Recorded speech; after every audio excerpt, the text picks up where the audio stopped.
I was making like 12 Australian dollars an hour. I spent like 2.5 years literally just focusing on myself. I sold my car, I had 25k, I spent like 10k on a camera, it's like 3k on the laptop, and the rest just on like mentorships. Well, the first skill I learned was like filmmaking, videography. Like it got to the point where I was making like 6 to 10k a month from videography. I got a whole team on board, started pushing out my own content. The first year I didn't hit 10k a month. It just started getting crazy reach. My account started growing. It went from like 2.5 months, it went from 3k followers to now like 20k followers. Everything always comes back to the personal brand. When it comes to success, when it comes to content, people always like ask, how'd you do this, how'd you do that? And I'm just like, start posting content. If I can keep grinding, keep growing, and also like live a cool lifestyle, it's like, you know, I'm not just gonna stay in Australia the whole year just because I'm gonna get more stuff done. It's like, for what reason am I even doing it then? As you constantly grow, it's like, if I had have told myself I would have been at 20k followers like 4 months ago, I would have been like, dude, that is so sick. Like that's the dream. But now that I'm here, I'm like, I just want 50k. Yo, people, just a quick one before we dive back in. If you haven't already, please go and follow me and H on socials. They're the first 2 links in the description. We are documenting everything behind the scenes of the podcast, building our businesses, all of the wins, all of the losses, and everything in between. So if you wanted to see a little bit more BTS and join mine and H's journey to grow in everything that we've got going on, please go and hit the first 2 links in the description and drop us a follow, and enjoy the rest of the episode. Peace. Let's go. How you doing, my man? I'm good, bro. How are you? Yeah, good, thank you, bro. First Good, pod? man. First pod, losing the podcast virginity. Can't say it's the first virginity I've taken. Podcast virginity. I want to ask you, bro. Go on. I just want to say, the first thing I want to ask you, bro, is how someone in 2025, what's the best way that they can build and then monetize their social media? I think the first thing is obviously having the personal brand. Like you actually have to post content. But at the same time is obviously like learning the skills that you need, because once you start to take off and you start blowing up, if you know nothing about business, you end up just becoming an influencer. So I think for anyone that wants to start, I would be just focusing on posting content. At the same time, making sure that you're looking into how to actually monetize. Because if you just do one and then go on to the other one, it's like you'll have a video hit 1 million views and you'll be stuck. You won't know what to do and you've just wasted all that potential. So start creating content. Look into mentorships, communities, YouTube. YouTube's like where I started. And Posting on YouTube or YouTube for info? YouTube for info. Oh, so there's like so many how-to videos out there. Just, go out there, look online, try to find something that you think is like within your niche and what you want to make content about. But I think the biggest like way to get better at content is from simply just posting. Like the more content you make, the quicker you're going to get better, compared to trying to research everything, trying to figure everything out and then start. It's like, just start. Yeah. That would be my main piece of advice. How do you filter out like the noise, let's say, because we've gone into deep dives on YouTube on how to do XYZ thing. One of them being how to post content on Instagram, how to make the most of the algorithm for a client that we were maybe doing social media management for before or whatever. How do you filter out the noise and know who's actually giving valuable shit and who's chatting out their ass for views on YT? Yeah, it's hard because that's something that just comes with experience. Like the more content you post, the more you learn, the more you figure out what works. That's when you kind of understand who's, I guess, like experienced in the field and who's not. But also at the same time, what works for someone may not work for you. Facts, So it's like these guys might be saying, do this, this, and this. It works for me. You try it and it doesn't work for you. But it's like it did work for them. So they're not necessarily lying, but a lot of the times it's like you got to find what works for you. Apply all the knowledge. That's why I always say, like, just start posting content, because what you see work for these top creators right now, if you try replicate that, it probably won't work for you. So that's why you got to just start posting content, start putting yourself out there, just being yourself, and then you'll start to find what works for you. And then that's when like going in and going deep dives onto other creators and applying that knowledge, when it really starts to like boost your account. Well, there's a reason why it's called personal branding and not just branding, right? Exactly. It's personal to each individual and their audience and what, obviously, in the end game, what they're trying to sell. Yeah, like I used to copy all those entrepreneurs out there. Like I used to copy, all the top guys, whether it was like Daniel Dalen, whoever it was. I just literally look at their content, go, this is cool. I'm just gonna make it of myself. It went all right, but it would just never take off, because people would see it and they'd be like, oh, look, that's like Daniel Dalen's video. Not that's Finn's video. That's Daniel Dalen's video. So that's when I was like, okay, I've got to start making my own style. I got a whole team on board, and we just like started pushing out my own content right from the get-go, and that's when I started growing. When I started like being personal. When you got a team involved and stuff like that, Yeah. did you have money coming through the door, like from socials, from an agency, etc., or was Yeah. it just like, fuck it, let me jump in it?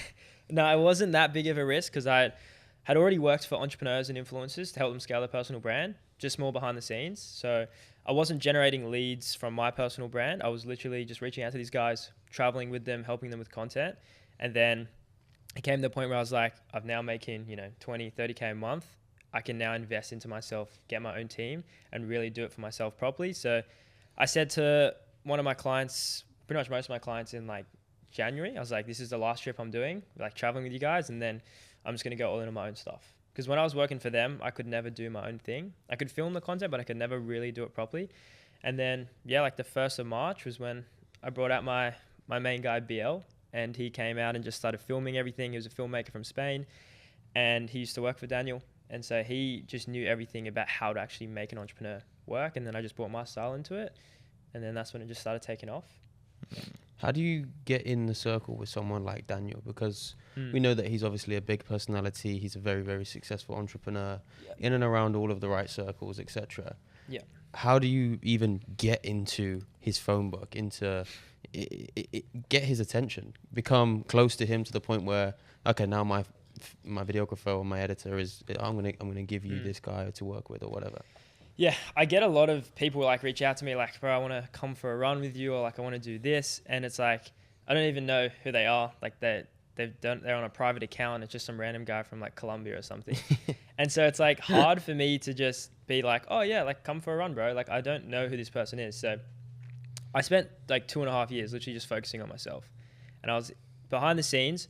Because of my line of work of working with creators and entrepreneurs, I did do a lot of networking from traveling and just like working for these guys. People would see me. So when my account only had like 3K followers, I had like a lot of creators following me because they had just seen my work with other people. So that's how I got into the door, was from working with, I guess, the people you want to get into the room with, was actually working for them. And then they would introduce you to their friends would introduce you to their friends. But I think with Daniel, it was like, came down to me just building my personal brand. Everything always comes back to the personal brand. Like when it comes to success, when it comes to content, people always like ask, how'd you do this? How'd you do that? And I'm just like, I just started posting content. Like that's how I did it, I guess. Like it always comes back to posting content. How does someone figure out what to post though? So I feel like that's a bottleneck that a lot of people face. I think it depends what you're making content for. Like if you're trying to monetize your personal brand, it's like, well, how are you helping people? It's like, how are you planning to help people? So for me, I was like, I want to work with entrepreneurs and creators. So I was like, I'm going to make content about being an entrepreneur, because other entrepreneurs are going to like that. They're going to want to, I guess, connect with me. They're going to see my content. They're going to resonate with it. So that was one of my main things, was just like making the content I enjoyed, but it just happened to be my ICP as well. So I think it's like, you can go out there and make content for other people and like play around, but at the end of the day, like once you get 2-3 years in of like building a personal brand, if you're not actually passionate about what you're posting, like it's just super hard to keep going. If like I was to post content about cooking, may go well for a year, but like 2-3 years in, I'm like, I don't like cooking. Like why am I'm making content about this? So it does have to come within your passion and what you like. So that's why it's like when it comes to entrepreneurship and like starting your business and like making money online, try find something that you're like somewhat passionate about or you're somewhat interested in. I noticed that with just like even the past few reels. I was actually saying it to my girlfriend on the phone because she was saying like that she really liked the videos that I posted and stuff like that. And then I said to her, I was like, I'm actually like enjoying editing these. Before there was just some BS that I was posting, man. Trying to like do the right thing, like the how-to videos and stuff like that, which is obviously, it's reps, right? It's getting better at the craft, but actually like scripting videos and posting videos and editing videos and like seeing your vision come to life that you actually enjoy, it's way more fulfilling, man, and enjoyable to do. Yeah, and people, they start to resonate with you like more. that as well. I think it's like making content that's just about your story, about your life. People want to follow along the journey. Like they want to see something that's resonates with you. Because at the end of the day, it's like, if you're trying to make content about something, it's like, I can almost guarantee there's someone else doing the same thing. And so your stuff is just going to look very similar. And then you're just going to fall into the masses. It's like with Daniel Dalen, how many people started coming out with those black borders? And like every entrepreneur just had the black border. Is he who started it?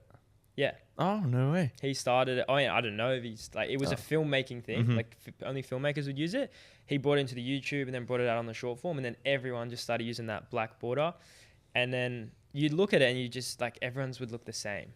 And that was like one of my things. Like, I just don't want to look like every other entrepreneur out there making content. So yeah, I think that's kind of, I guess, how I've managed to cut through the market is just like be super unique, have trends that people want to copy from you. Instead of copying others. You said about telling your story. How it's something that I struggled with not long ago, and I feel like I finally found my feet doing it. But how does someone tell their story through content? I mean, I did this thing where I literally wrote down from like 2022, I think. No, it was 2021 when I was still in high school, when I was finishing my last year. I was like every month, like just milestones, things that happened in my life. And then just did that all the way up until like the point where I was making my personal brand and just looking at all the events and then just like making content about that. I think with your story is like, there's so many different ways you can tell it. So you just have to start telling it, because like, if you're trying to always plan out like, oh, should I talk about this or should I talk about that? It's just like, at the end of the day, the content you posted a month ago, someone probably hasn't seen. Like, you're not going to watch it. So it doesn't actually matter that much to what you post today, because in like a month's time, it's just going to be irrelevant, basically. So I think when it comes to telling your story, it's just like, look into your past, any milestones that you've had, what makes you unique, and then also what feels comfortable to like bring out online. Like, there's a lot of stuff I don't want to tell online because it's super personal to me. So that's also one thing as well, is like, make sure when you're putting content out, it's like you're happy putting that out online and for everyone to see. That's one thing I think I struggle with, because you want to be real, you want to be relatable, you want to be like as authentic and be your authentic self. But then it's also like stripping it back and being like, does everybody on the internet need to see this? Like, if this got 10 million views tomorrow, would I actually be happy that 10 million people knew that? And the intention of putting it out there is like, I want somebody else in my similar situation to be like, that's so cool that he can speak about that. Maybe I can speak about that. Or I resonate with that experience. I resonate with that problem that he's faced. Yeah. But then you have to sometimes think back and be like, shit. Like, I mean, I had something pretty similar the other day. Like, I was feeling like crap. We were going through a pretty tough time with some of our partners, let's say. And I just went outside, I picked up the mic, I picked up the phone and just spoke for a minute about how shit the last 48 hours were. Yeah. And I put it out. And then H was like, bro, I don't know if we should have put that out. And then on reflection, I spoke to my girlfriend. She said something similar as well. Got rid of the video. But at the time, it was like, I just want to be real. I want to share my story. Yeah. But then you have to kind of understand, like, do I really want everybody to know that? Yeah. You know? So it's like finding the balance between being as authentic and real as possible, but then also holding part of that personal part to be personal and not sharing it with absolutely everybody. Yeah. Yo guys, just quickly before we carry on with the rest of the episode, I just want to tell you about our agency, Get Money Social. We help creators, coaches, and consultants not only create and launch, but scale their online products. If you're interested in finding out how me, H, and the rest of our team can help you scale your online offer, just click the first link in the description and we'll speak to you soon. I hope you enjoy the rest of the episode, and if you haven't already, please hit that subscribe button. Peace. It also comes down to like with your personal brand as well. It's like you're essentially becoming this character online. It's like, how big do you actually want it to go? Because I met Ty Lopez last year and I remember him talking about it. I was like, you know, when he was like popping off with like the In My Garage, like Lamborghini and like the knowledge stuff. The YouTube ad. Yeah. So that went crazy. And he said like on a scale of 1 to 10 on like his celebrity level, he was at like a 9. So every 3 minutes, someone would recognize him. He's like, he like couldn't do it. That's why he went off the grid. He stopped posting content and he said it toned back to like a 7. And now he's like wants to get back there again. So he started posting content again.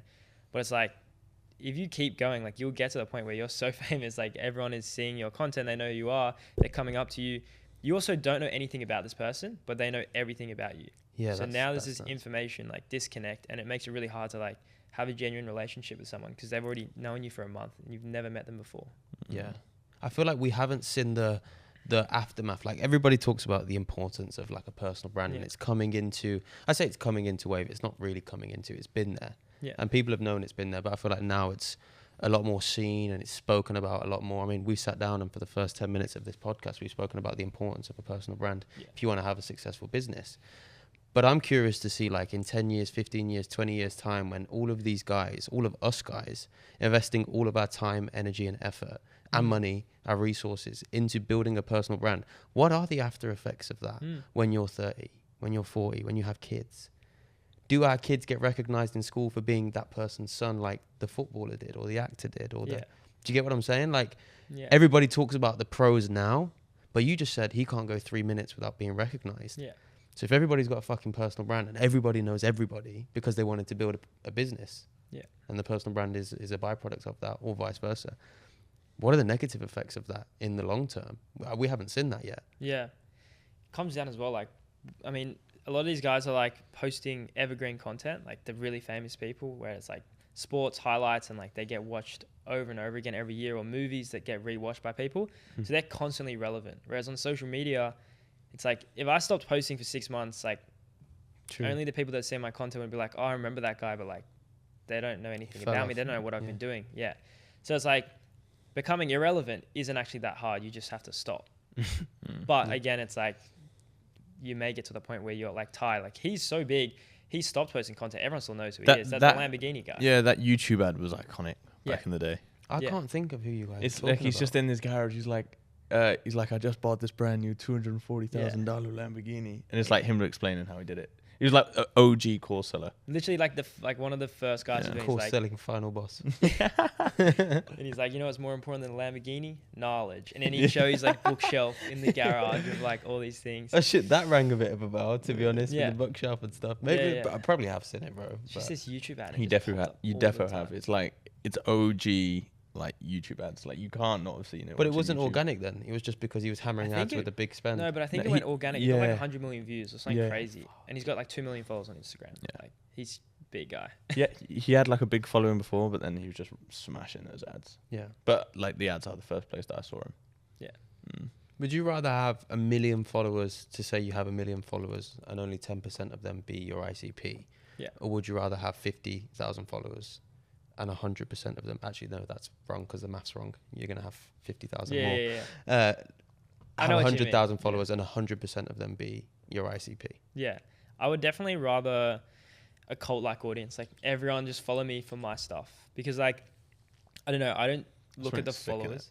I said that's when it's like just sick in it. If you can build a cult. Well, it's like if you look at Daniel Dalian, for example, everyone knows who he is. Like literally everyone, like all the entrepreneurs know who he is, but he's got like 150k on Instagram and like 100 and something on YouTube. So he's not like crazy big like Ty, but like everyone knows him in the space because he's really relevant right now. Yeah. And so it's like you will still be really known if you do have that cult-like audience, but just by the specific type of person. Yeah. But I would, definitely rather a cult-like audience of people that actually just genuinely enjoy my stuff, rather than just, 1 million people 10% follow for what I post. The rest are just like entertainment, like they just follow for the sake. What would you? Because if we're talking about like 100% of 100,000 and 10% of 1 million, you're still going to have the same amount of cult followers, but you're going to have another 900,000 on that account. That's true. Like, and that's a big deal, bro. You hit that M, that opens some doors. Get some brand deals. Like, fuck the brand deals, but that opens some different level of doors. Like, I think out of the two, I would probably go with 1 mil. Yeah, that's fair. I thought it was a bit. I probably misheard you because it is the same number. But if it was like, I guess like, more of a cult following, so like 250k cult following, or like 100k out of 1 million cult following, like I'd rather the 250. But if it's the same one, then it's like obviously it's like an extra 900k followers for the sake of having them. Yeah. Right, like the way you just worded it probably would have been a better. Like would you rather? Which one are you weighing up? But yeah. Well, $250,000 is still very impressive. Like but that M, bro, when you see that M on the account, it's a big deal. Opens up some doors, man. Yeah. Well, we're saying it like we got an M on the account, bro. We don't know what doors it opens. One of my friends does. His name's Elastaboy, and he like Elastaboy. Yeah. He whenever they go to like a city, like he goes, who do you guys want to meet?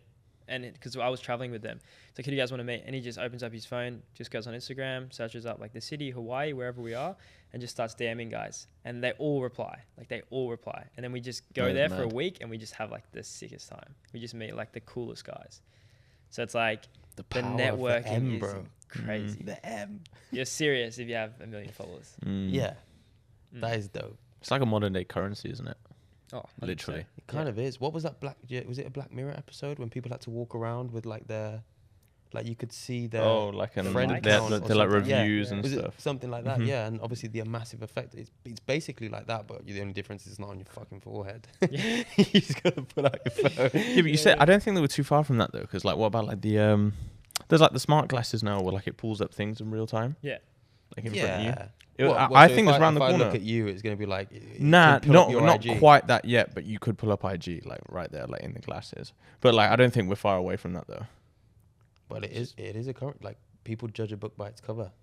It's just conforming with like the masses. It's like if you see someone and it's like 1,000 people are hating on him, it's like you're just gonna be like, oh well, it's cool to hate him. So like everyone just joins in. Probably It's a he's big probably thing, doing like, something wrong. Yeah. Just jump So to a it's like you're just like, conclusion. oh, I may as well. Like everyone else is doing it. Yeah. Did you So- deal with hate when you first started out in business, working for other guys, building your personal brand? Not too much. Like, not really. Like I thought it would be, but a lot of the time it was like there was people saying stuff. Like I would hear like rumors and stuff. Like people telling me, People around you. Yeah, like from where I used to live. But like the thing is, I just moved out of my area, so I wouldn't see them anyway. I would just hear about it from my old friends. But once, it's like If they're not since talking, you're building not my doing personal anything brand, right, it's like bro. that's another thing. If you're being authentic yourself, like who the hell's gonna hate on you for just being yourself? And if they do, fuck them. Yeah, it's like it doesn't matter. Yeah. Like it literally doesn't matter. You said that you were traveling around with all of these entrepreneurs, Yeah. and I know we've kind of gone past that stage in the conversation, but I'm really curious, and I Yeah. think it's gonna kind of lead on to the next kind of phase of this podcast. But what was it that you're actually doing with these guys? Where Yeah. you're traveling, you're being open to these networks, you're building skills. Like, what was Yeah. it that you were actually doing? What was your job? What was your task? So my main thing was like the first skill I learned was like filmmaking, videography. And so that was like, I was doing it and I realized this is good. Like I got to the point where I was making like 6 to 10K a month from videography, but I was working for like cafes and nightclubs. So I was like, this isn't really scalable. At the same time, I was doing an agency with one of my best mates. That was growing, but I also knew that wasn't scalable either. So then that's when I like started reaching out to entrepreneurs, influencers, because I knew that they basically had a high perceived value on the work that I deliver them. It's like if I make content for an entrepreneur, he's going to make direct money out of that compared to a cafe. So I started reaching out to these guys and going, I'll come in and make content for you. I'll come and travel with you. I also started networking with heaps of guys. And while I was doing that, I was building up the agency as well. So I was learning the business skills, and then I was also like learning personal branding, I guess. And so for 1.5 years, I basically just started traveling around with entrepreneurs, influencers. Like it'd be like a month on, a month off. Went to like Hawaii, Japan, Dubai. I did New York. Like just got to basically travel with these guys, and I would just like vlog them. Pretty much just film all their content. And it was just strictly content. It wasn't anything to do with business. It was just mainly like helping them with content, filming, coming up with content ideas, Editing as well. doing some editing and Yeah. posting some YouTube vlogs and stuff like that. That's when it came to 2025, and I was like, okay, well now I've got the skill of content. I've met a bunch of cool guys. I know how to grow a personal brand. I've also had this agency that we scaled to 40K a month in Australia, 30K a month, sorry. So we was like, okay, well, if I've got the business skills and then I've also got the content skills, I'm going to just focus that all on myself, because I think I'd get way more leverage. And then that's what I did in 2025. About February, I just started building my own personal brand and then bringing the skills into it from business, and then started helping other people do it as well. What impact has that decision had on you financially? And then also as well, like just on your own mental state? Like, are you the best version of you now, focusing all of your energy on you? Yeah. I got lucky. Like my passion was always business. So like as long as I was doing business, I was always pretty happy. Like when I was doing the agency, I was still pretty happy because like this is business. I get to do this every day. Like I love this. There's nothing I'd rather do than just like literally work. Like I could go watch Netflix or whatever. I'd literally prefer to work. So I got lucky in that regard. But I think for me it was like, I guess just working on this. Like once I made the switch and I was like, okay, now I can focus on my own personal brand. Like that was fulfilling. I obviously had to take a bit of a pay cut because I was like starting something new. I wasn't working with entrepreneurs, so I wasn't traveling for free. I wasn't making money from them. But then also the agency took kind of a back seat. So now I was back, I was like basically taking a pay cut to begin with. But I knew I was investing in myself. So then I started building up the personal brand. Then the money started to flow. And then eventually it's like closed down the agency and just went all in on my own. And obviously the money now is a lot more than what I used to make. So I'm happy. What is it that you sell now? So now I basically just work with creators and just help them scale their personal brand on the front end. So help them with content, help them with scripting, like all that stuff on long form and short form. But then also on the back end, I'll help them with their offer, sales, like build all that out. So those are kind of the main things I do at the moment. which is essentially just helping creators build and monetize a personal brand. Vamos. That's it. Similar to us then. Yeah, But we've very got a little bit similar. less front end involvement, let's say, Yeah. right now. I mean, Yeah. I'd just ask you out of curiosity, do you think that's something that we need to add to our offer? Depends like how confident you feel you are at content. Yeah. Because that goes back to what I was saying before, is like you can be really good at sales and you can make, a lot of money. But if you give a salesperson a personal brand, like they're going to kill it. Like they're going to close so many more deals. Yeah. They're going to know exactly, how to sell them. Or if they're working for an offer, say like a fitness offer, and then they make a fitness personal brand, they're now getting their own leads, now going to get more commission, make way more money. So I think like if you can bring content and bring organic traffic to someone, like it's going to drastically increase like the money they're making. So therefore you can charge more. So what are you looking for then? Like, are you looking for creators that already have some kind of personal brand, that already have some kind of offer, coming in and tweaking it and amplifying it? Or one or the other, or none? Or how does that work? I've worked with all three. So like an influencer, someone that just does content, no idea how to do an offer.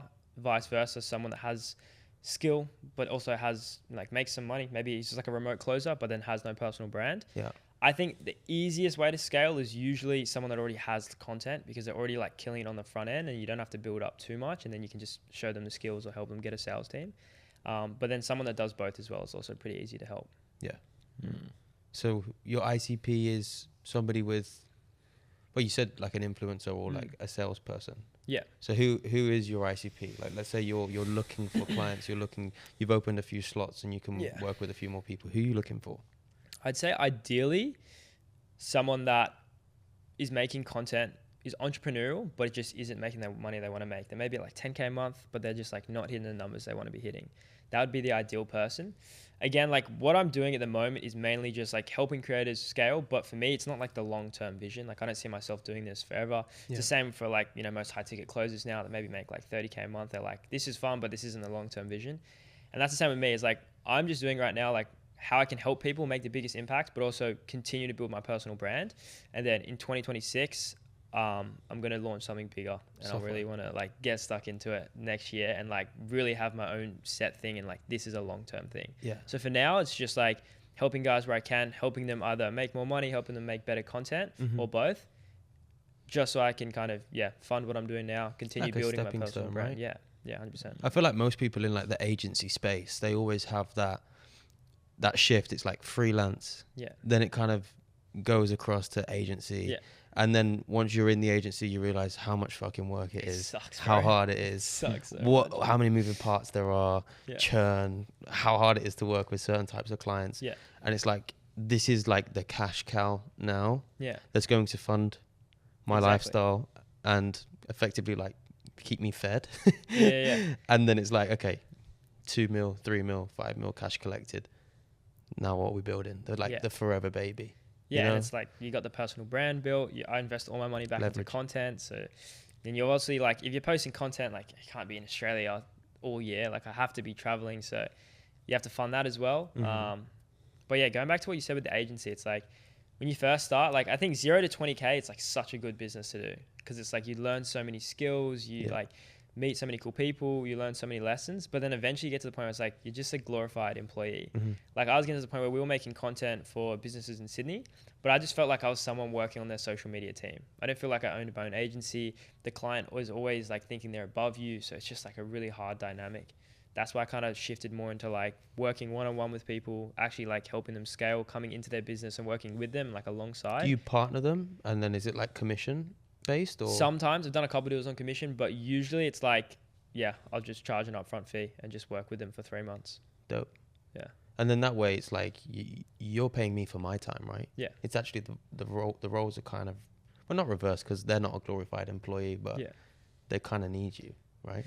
They need you, and it's just like a lot more fulfilling. It's like they already see you as an authority in the space, whereas like a lot of business owners that get an agency, they're like, oh, the marketing sucks, I'm just gonna get these guys to do the marketing.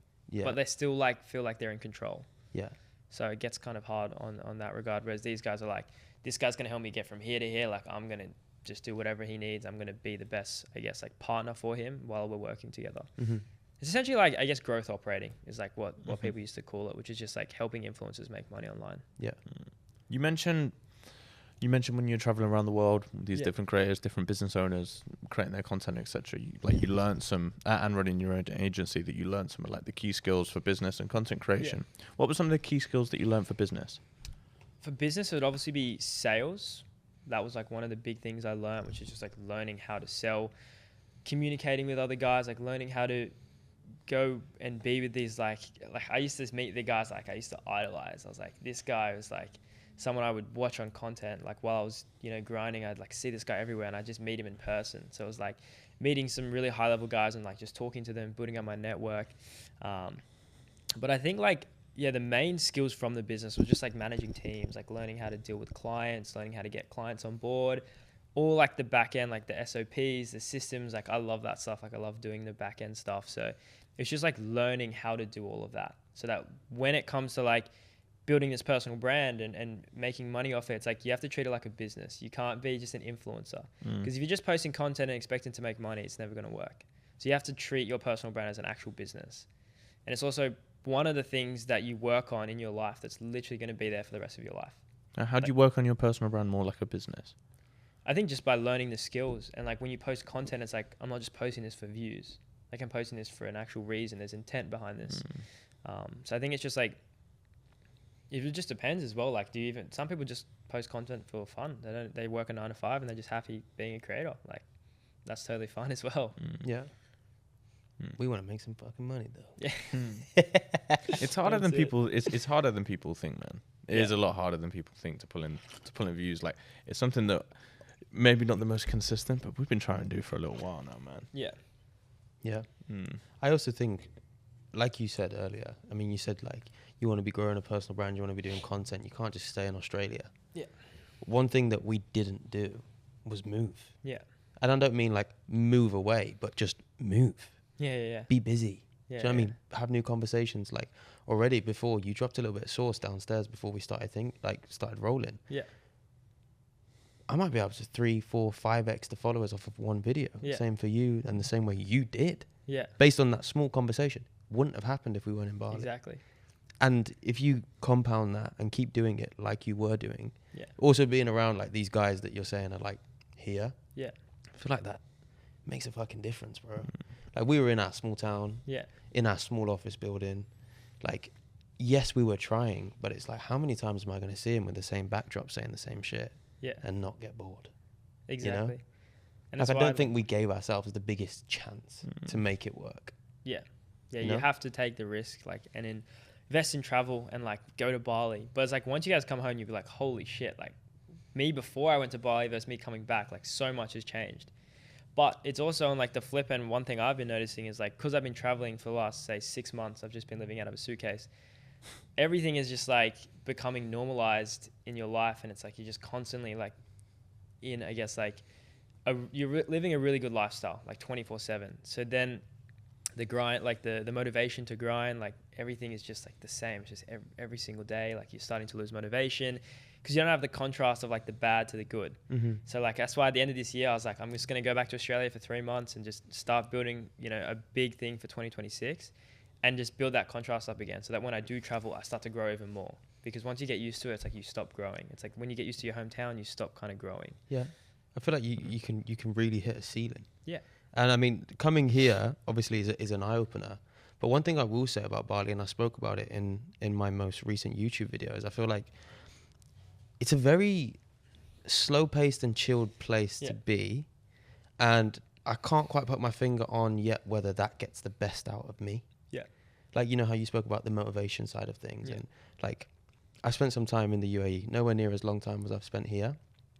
But you come out, you see G-Wagon, Phantom, 458, and someone's walking around with $250,000 on their wrist, and there's busy and it's busy and it's busy, and there's people here, there, and everywhere. I feel like that dynamic is a little bit stronger for the motivational side of things.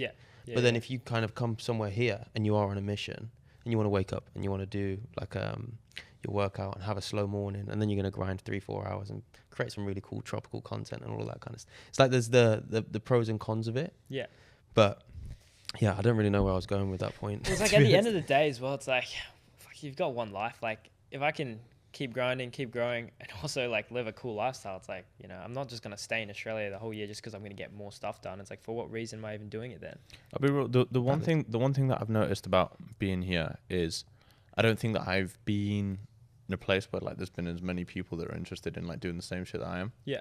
Which I think is like fucking refreshing, man. Yeah, like back home in England, it would be like I'd wake up and I'd just be running on my own every morning. I'd be at the gym on my own every morning. Like that shit would be quiet. Like over here, there was like, I don't know, I'm going to like run clubs or I'm going to sessions at the gym. There's like 100, 150 people. I'm like, what the fuck, man? Like all of these guys are like me. It is mad.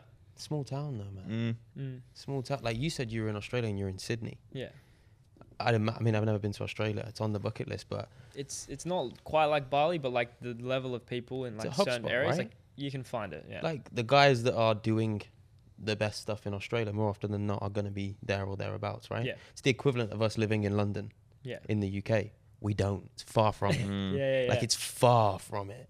So coming into a place like this, yes, there's a shitload more people, but it's like, it's a shitload more people. It would have been a shitload more people if we went to London and spent 6 weeks. Do you get what I'm saying? I also do think that it depends like how you live, right?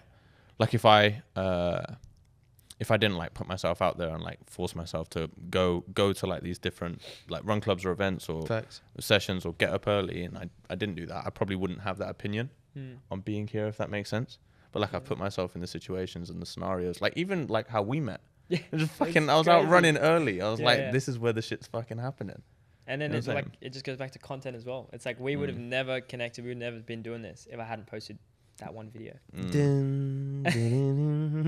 Bro, I used to go to sleep thinking about it. Like it was just after I finished watching Narcos for the first time as well, and used that sound. I was like, dope. I can tell now as well. It's like from those trial reels, like I got a lot of views, but I didn't get heaps and heaps of followers. So like I just see a lot of people like this second look at me. I'm like, they've seen the video. Like I can tell they've seen the video or something, because like just the way they look at me is just like drop a bit the different. sauce, bro. I mean, you said it to me earlier, and I was like amazed. I thought this smart guy's play. dropping a sponsored ad, but it doesn't say sponsored on it. I was so confused. Like, why do I keep seeing the same fucking video, bro? Like, I've seen it. I think I liked it 3 times now, but it keeps coming up. You know how sometimes like you'll see someone's carousel post, and you'll flick past the first 2, and then you won't like it, and then the last 3 or 4 posts will come up again on your feed. Yeah, I was really confused. Like I've engaged with this video before, and I keep seeing it. Yeah.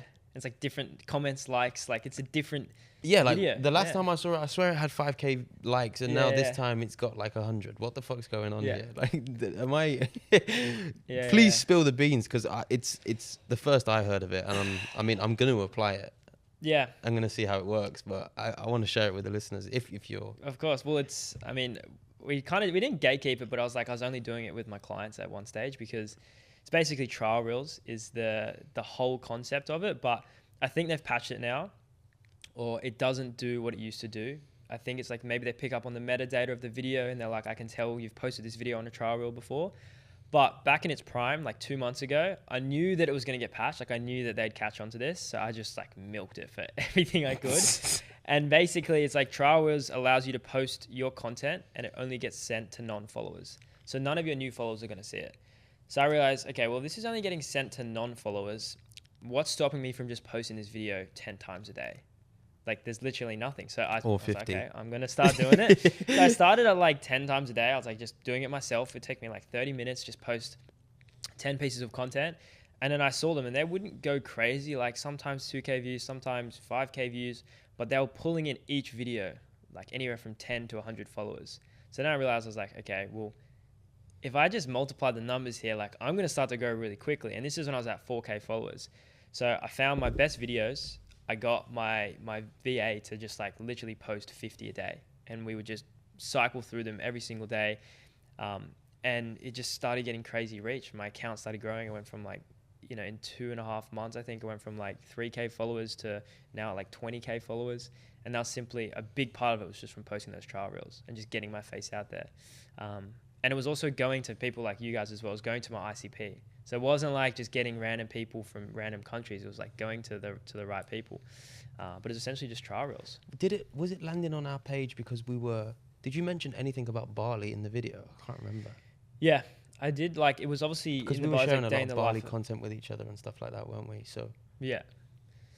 But then again, there's the downfall of like, I was posting the same video 10 times and I was like, I saw someone at the gym and he was like showing me, he's like, I just seen you on Instagram. He's like showing me his phone and he's literally scrolling through. And I reckon out of 20 like swipes, it was like 8 of my videos and 5 of them were the same. He's like, I've seen the same video 5 times. So then it's like a lot of times people are now just going to build this like negative connotation, or not negative, but just like, oh, fuck, I've seen this guy's content. The Fuck same you. video. Yeah. It's almost like annoying. But I was just looking at it from like a growth perspective and just going, I'm just going to push out as much content. I was like, this video gets the most views and the most followers. I'm just going to rip this every single day. But it worked. Yeah. And I mean, I Now know it you stopped, you pulled it back to like Yeah. you said, like we wouldn't be doing this if we were here, but if you weren't posting content. But Yeah. I would also go further and say we wouldn't be here if you didn't use that strategy. Yeah. Because the reason that I'm assuming you recognized him is because you saw the same fucking video 100 million times, and so did I. And you're like, that's the guy that jumps into the pool at 7 a.m. And But the first thing I said to Finn, I was like, oh shit, it's the Insta guy. Yeah. He said that. So we ran past each other first. Like the story is like, I who was overtook running. who? No, we were going opposite We were going directions. opposite, and he's like, yo, it's the Insta guy. And I was like, thanks, bro. I was like, my name's Finn. Like, and then we ran through, and then we turned back, and like, luckily, like, just like, what are the odds? Like, Yeah, I just I decided to finished. turn around, like, and then we turned back and ran past me again. He was like, Wait, so yo, you can I run with smoked you? him, or he smoked you? No. Finn was just like on a run with some of his pals, Oh, like right. not We at just the ran run club past that we each went other, to. yeah. And then when I finished, me and Goss are walking to where we started, and as we're walking back, Finn was just like running past. Yeah. Oh, and then you just I like, fuck was- it, I'm gonna go a little bit more. He's like, No, "Yo, I was can just like, yo, bro, can I run with you for a sec? Yeah. Just connected. I actually got a compliment from Cody, who we met the other day. Yeah. He actually complimented me on my networking skills, which It's I've good. never had a compliment on before. Because how we connected, I was just sat next to him. Yeah. I was like, bro, what you doing? Yeah. He was on his laptop working and just sparked It's a like convo. 9 times out of 10, you sit next to someone at a cafe in Bali, like, they're going to be somewhat serious. Like, everyone here is just giving it a crack. Like, they're trying to build something. Yeah. So, yeah. I feel like the thing that probably holds most people back when it comes to like to just speaking to more people, it's just not having the Rejection therapy. just not having the balls to go and do it, man. Yeah. Like rejection therapy is the best way to put it, right? Like, but I doubt that if you go over and say hi to someone and drop them a compliment, or like Yeah. say to someone, oh bro, like you're the Insta guy, Yeah, like yeah. then they're probably not gonna think too much bad of you. Yeah. Unless they're an asshole, and then you don't want to connect with them anyway. Yeah. There's actually a stat that entrepreneurs who network can grow their business like 45% faster. Forbes did a study, and it's like having the ability to just to go over and speak to people is huge. Yeah, like I'd way rather work with someone that I've like met personally and just like met them on like just because we're both like entrepreneurship. But I was like, I'm definitely one of those guys that would like not be good at networking, like go up to people and like be like, yo, bro, like what are you doing? But because I like was working with creators, I just got thrown into the circle and like had to go up to them because we're all doing the same thing together. So I was like, if I had been put in that specific situation, it would have been a lot harder for me to just like be in Bali and go sit next to Cody and be like, yo, what's going on, bro? Like, what do you do? Like, I'm not one of those guys that can do that. Oh, So, mad. You've it's a spoken special skill, bro. You've spoken, bro, about like building your personal brand, and in the short period of time, the success that you've had. Yeah. You've spoken very much about the positives. Yeah. You haven't really touched on anything going wrong. Is there anything that's gone wrong, or is there any setbacks that you've had? Because from personal experience, like H said, we've been giving it a crack. Yeah, maybe not as consistently as we should have or wanted to be doing, let's say. But it hasn't worked for us in a long time. And I still wouldn't say it's working, but we're working on it. You said like, 2025, and then I went from 3 to 20k followers, and all of a sudden I've got this business, and like that's pretty like an abnormal thing, right? Is there anything that's not gone well? Not yet. Oh, Thankfully, like I haven't had anything like, you know, a lot Up of the the boy. content, a lot Get of the in. content I push out is like just me, and like people just align with me. I don't get a lot of hate. Like no one hates on my stuff, comments or anything. And so a lot of it's very positive. Keep in mind, like I've only been going really hard for the last 3 months, so I'm sure it will come. Like the bigger you go, the more haters you're going to get. But not really. I think like the only thing is maybe just like, I guess like gratitude along the way is like, as you constantly grow, it's like, if I had have told myself I would have been at 20k followers like 4 months ago, I'd have been like, dude, that is so sick. Like that's the dream. But now that I'm here, I'm like, I just want 50k. And it's like, as an entrepreneur, like your goals are constantly changing. Like as you're constantly going, it's like if you guys saw yourself, you'd be in Bali here doing podcasts and stuff like a year ago, you'd probably be like, that would be the dream. And now you're like, no, I just want to come back to Bali and do even bigger podcasts with bigger guests, or, you know, go to Spain or wherever you want to go. And so it's like the happiness is found, I think, in the pursuit of your goals and not once you actually achieve them. Yeah. And it's like, as you're constantly growing, it's like, that's when I'm most happy. It's not once I actually get there, because as soon as I get there, I've already got a new goal. And so it's just like, that's why the journey is like the best part. Is there any setbacks that you faced, not specifically, let's say, on content then, but just in general in life? And like, how did you deal with that and push past it? Setbacks, I would say, is just like, obviously I had 2 years of just like working, and like above all, like family, friends, like, you know, my whole 19 to like 20s, 21, I was not really living like a normal life that like most kids were. So I did feel like I kind of missed out on a bit, which was hard. But at the same time, I was like, I'd rather sacrifice these 2 years and then just have the rest of my life to just like do things that are crazy, but then also like achieve stuff and get to live a lifestyle that like most people back home would never get to in their entire life. And so that was like a big driver for me, but it was hard. It was like, damn, like I'm just literally focusing on this thing, wondering every day if it's ever going to work. Yeah. But that's also the best part. That's like, sorry to interrupt you, but that's like one of the worst fucking things. Like when you're uncertain whether you're working on the right stuff, whether it's going to work, whether what you're applying your time to is actually going to pay off. Yeah. That's like one of the worst places to be, I feel like. Oh, bro, 100%.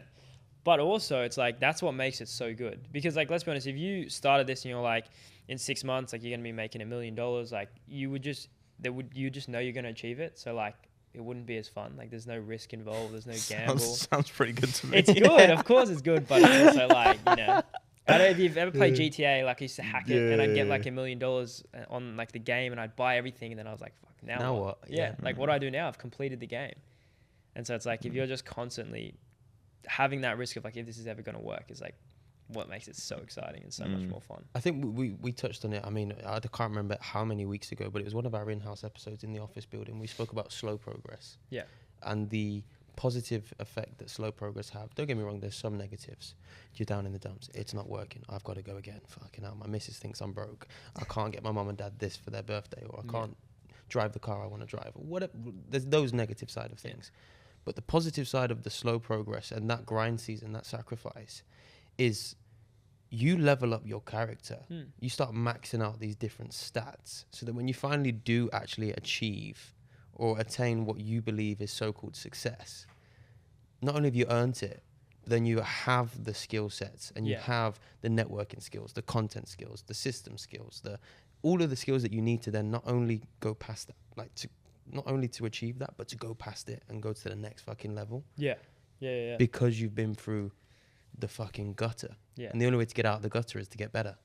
Exactly. And it's like the appreciation. You appreciate it so much more. Like the longer it takes to get there, once you get there, you're like, there's so much more gratitude for achieving. You're like, yes, this is so much better. Whereas if like you guys just made it super quickly, it's like you're not going to be appreciative of like, you know, getting there. Yeah.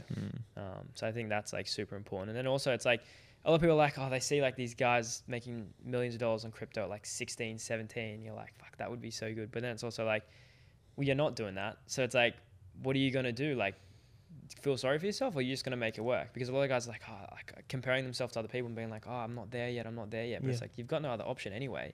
So it's like you're worrying about something you can't even change. So you may as well just get to work and make it happen. You've also, you've seen it time and time again, whether it be young actors, young singers and artists, young entrepreneurs like that. A lot of them, maybe not in like the near future, in the first like half a decade of their success, but in the later years of their life, start looking for that same sense of purpose, same purpose, or that same fulfillment that they got on that come up, which was so short. Then they start looking at drugs and prostitution and gambling and drinking and go into a life of then degeneracy because they're trying to fill this void that they can't fill anymore. It's like the goal was the Lambo, now you've got 3, now what? Exactly. The feeling of buying the third Lambo was nowhere near the same as buying the first one. What feeling's going to get me close? Maybe Coke. Yeah. Do you know what I mean? Like, so I feel like that's another positive thing of having that slow progress, is that you're prolonging your purpose. Yeah. And then I feel like it's a lot easier to then pivot into another purpose, because it's like, okay, well, I built content, I built the personal brand, but now I'm going to build a startup. I need to learn how to do tech. I need to learn how to employ. It's different ways to find that fulfillment again and to have the journey, right? Yeah. But if you do 20 mil in crypto on an overnight dump or some whatever they're even called, I don't even know. It's like, okay, well, I don't have to work again. My parents don't. My kids won't. So now what do I do? You know, Exactly, buy some real estate and let it bring in some passive income. Fun. You know, like consistent failure is probably the easiest way to build yourself as a strong character. 100%. I feel like. What's Hormozy saying? We refer back to it so much. If God wanted to build a strong man, probably give him some hard fucking shit to deal with. Yeah. If he wanted to build a patient man, he'd probably make him wait long to get the stuff that he wants.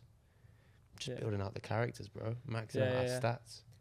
Just go back to your why. It's like, that's why having your why is so important. That's like obviously not to do with materialistic stuff. It's like, why did you actually start? Mine was to make an impact on this world. Like, that was my main thing. It's like, I want to make an impact on this world, whether it's a younger generation, and just like actually have an impact and make a dent. And so it's like, if my why was, oh, I just want to do it because I want to be rich, then it's like, well, once I achieve it, then why am I doing this anymore?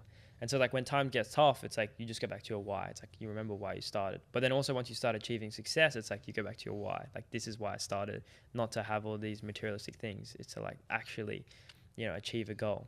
That's a very pure why. And it's probably going to sound like a silly question, but why is that your why? Where does it come from? Like, were you born and like, I want to make a dent? Or is there something that happened to you, or a person that spoke to you, a conversation that you had? Like, why is your why to have a dent? I think it's like, I remember Hormozy saying this, is like in 100 years, like no one's going to remember what you did. And like 1,000 years, no one's even going to remember your name, except for like an ancestry book. So it's like nothing you actually do is really going to be remembered. That was a big thing for me. So I was like, well then just why not start? But then also it was like my childhood growing up was like, it was pretty good. Like there was no complaints. I wasn't in the slums. Like I was living in a good area, I had a good family, I had a good pathway set out for me. And so I was like, I never had that real drive to like have to do anything through high school.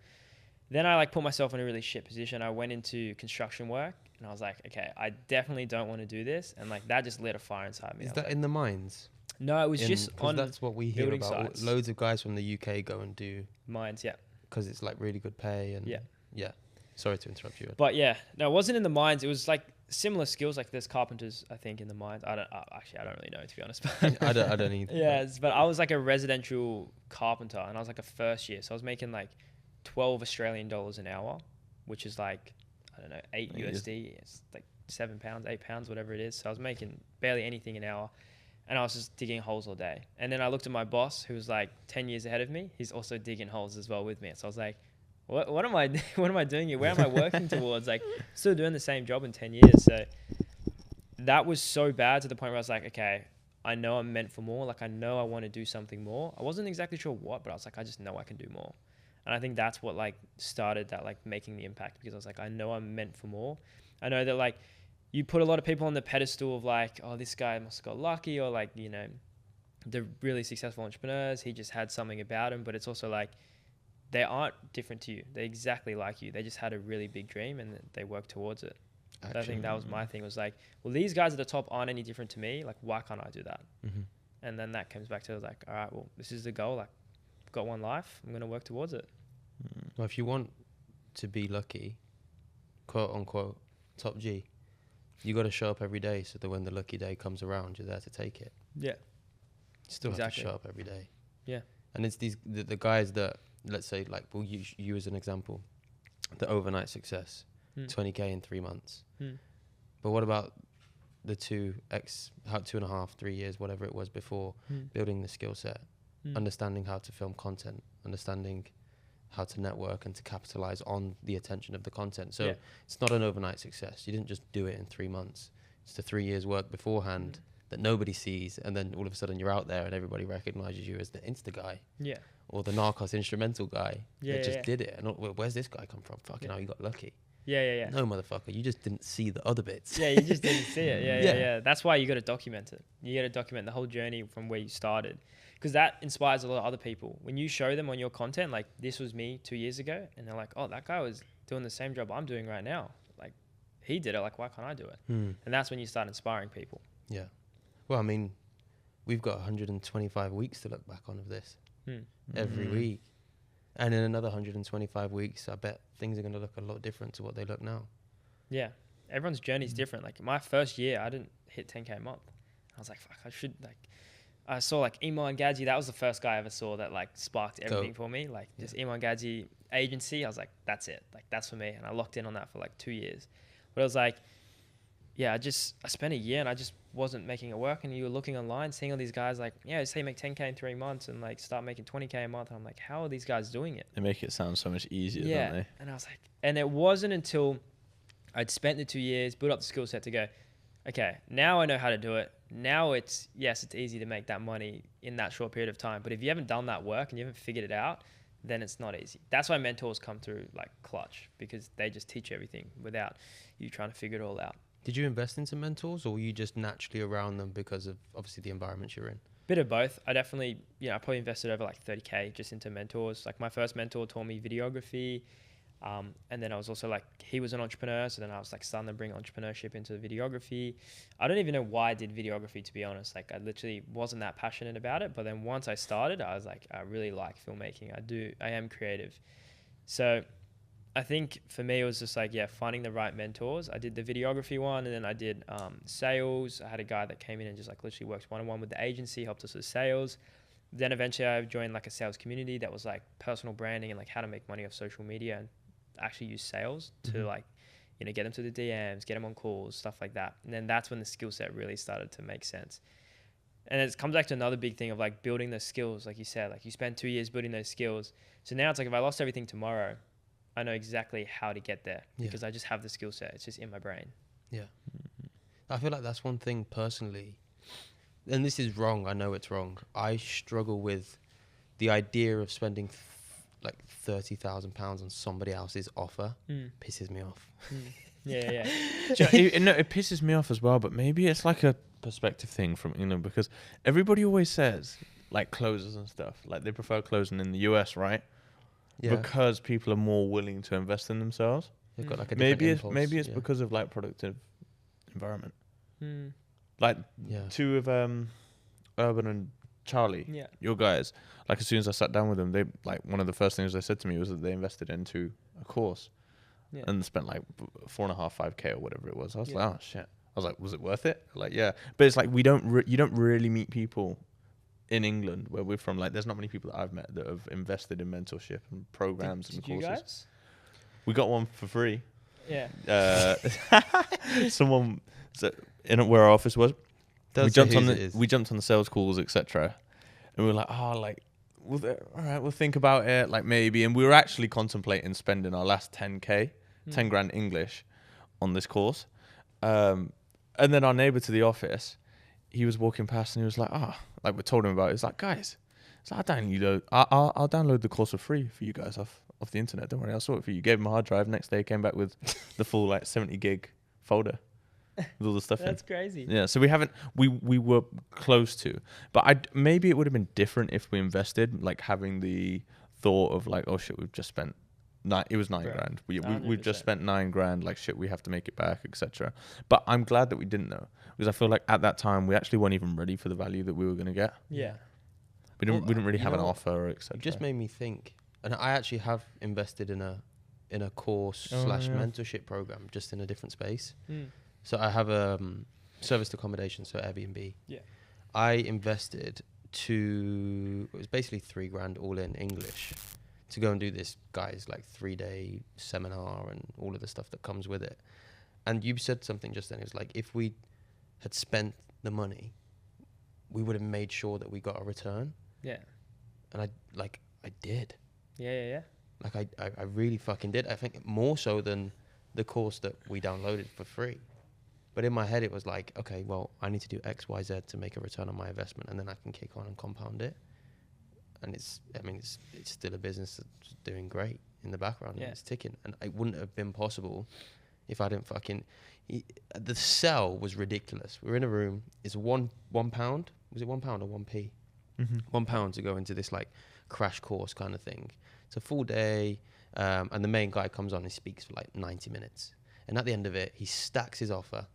Absolutely stacks it, and it comes out to like 9,000 or 9,500 and says, but today Yeah. you can get it for 2,000. I'm only giving it to blah, blah, blah. Credit card was out, bro. People were running to the back of the room. Like, Yeah. And I ran. Yeah. And I went and I tapped, but I made it work. Yeah. Because it's like, I'm not going to spend this money and not make it back. So Yeah. maybe we need to fucking start spending some bread. I'd say 50% of a mentorship, or maybe 40%, is Accountability. literally the investment. Like, it's literally spending the money. Like, I sold my car. I had 25K. I spent like 10K on a camera. It's like 3K on the laptop, and the rest just on like mentorships. What fucking camera did you buy, bro? Canon R5. It was, yes. Oh, wait. Australian. Oh, right, okay. I was going to say, Australian. fucking hell, 10K. Yeah. You can get like 15 lenses So or something. I spent like 15K US, and then I literally spent it all, and I was like, I've got no money. I was like, I've got to make this work. Yeah. And so all of a sudden I'm waking up early, I'm staying up late to make this work, and I'm putting in so much more work. So it's like, I would say 40% of like a mentorship is literally just investing the money. So you put yourself in such a bad position that you have to make it work. It's like you can only move forwards. Yeah.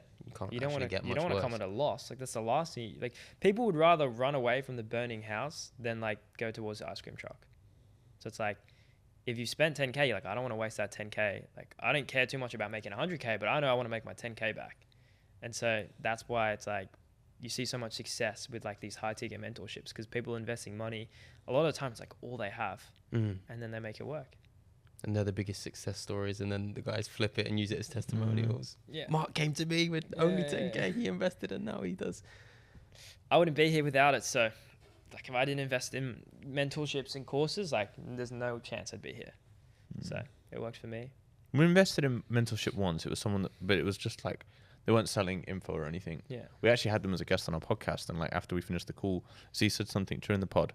It was basically like, a lot of people choose mentors that are like so far ahead of them. But it's like, he was like, I had a mentor who was just ahead of me, and I found that like more useful. Yeah. And after we finished the pod, like speaking, realized he was just ahead of us. We're like, bro, like, do you be down for mentorship? Like, well, mentoring, but like, it wasn't the most expensive mentoring. We didn't really know what we wanted to get out of it. There's more. We were just like, we were just like, oh, we want to make some more bread. Yeah. It was almost like a third opinion, really. Third opinion / accountability coach / somebody who could just say, right, yeah, that's great. The next thing you should do is boom, boom, boom. Yeah. You know? Well, that's a big thing most like creatives face, is they're like, oh, I don't feel like qualified to teach people. And I'm like, I can almost guarantee you, like, if there's someone that's like an influencer and they got 100K followers, it's like, you've already done things with content that the average person hasn't done. So it's like, you don't need to be at 500K followers and making 100K a month to then help someone that's never done anything. It's like, you don't have to get someone from A to Z. You just got to get them from A to B. And so like, that's a big mindset shift I have to work with a lot of guys, is just being like, you can actually help this person. You can charge that much, and you can deliver this value to their life. It's an imposter syndrome thing, isn't it? Because you're always thinking about what's next. The creator with 100K is looking at the creator with $500,000 and their offer and thinking, I can't match that. Yeah. But it's also the same for the creator with 20K, 30K, looking at the guy with 100K. Yeah. And saying, how do I get to that? So, well, the guy that is at $500,000, he probably did it 2 years ago. And where you, it's like, you did that maybe 6 months ago. So it's a lot more fresh in your mind, and like, you know, you've just recently grown your account. Yeah. So it's like, you're a lot more, I guess, like qualified to actually coach that person, because you've recently done it, whereas they may have done it 2 years ago. Like, yeah, like Ty Lopez, he could be like, yeah, like, I'll teach you how to make content. It's like, he's doing that 10 years ago. It's like a lot of the stuff is going to apply to now. Yeah, it's a completely different game. Yeah. Now. One of our previous guests, Harry Morgan, says, you're always in a position to teach as long as you know more than the student. Yeah. So, 100%. yeah, like, I'll come off phone calls with people that I wouldn't say that I think that I'm a really like level-headed and clued on, like know my shit inside out. There's still so much to learn and to understand. But I come away from some people's like conversations with people that maybe ask for a perspective or something like that, and they're like, bro, like, and 2 weeks later it's like, bro, I applied this stuff and this has happened and that's happened. I was like, shit, maybe like I know more than maybe I think, you know? It's but again, it's because we're always thinking about what's next, what's the next month, what's the next follow account, what's the next amount of leads, whatever that may be. Yeah. Sometimes you've got to pinch yourself a little bit and be like, oh shit, you know what? Like maybe the last 3 years of hard work have amounted to something, you know? Yeah, well, it's also not always about money as well. Yeah. Everyone thinks it's just to do with money, but it's like, I'll speak to guys that make way more money than me, like doing 100K a day, like crazy numbers, but they don't know what I know about content. So it's like when I hop on that call, I'm not just immediately giving them the authority because they make 100K a day and they make more money than me. It's like, well, no, I have something that you don't know and I can help you do this. And like, that's a big thing as well. It's like, it doesn't matter how successful someone is. They may not know anything about content, and you know, 6 months, a year worth of knowledge that you can help them with. So that's a great approach to have. Yeah. It's a great approach to have. Brad? Yeah, I think it's a nice place to wrap up, man. Thoroughly enjoyed our go. convo, bro. Appreciate it, boys. It was a pleasure. First podcast done. Vamos. Let's go. First of many, bro. Let's go. Let's keep them coming. Well, yeah. Guys, thank you so much. If you're on Spotify, make sure to drop us a follow and leave us a rating. And if you are listening and watching on YouTube, make sure you like, comment, subscribe. Turn the bell notification on so you get notified every time we release a podcast. We'll see you all next week. Catch us Thanks, later, guys. fellas. Love. Peace.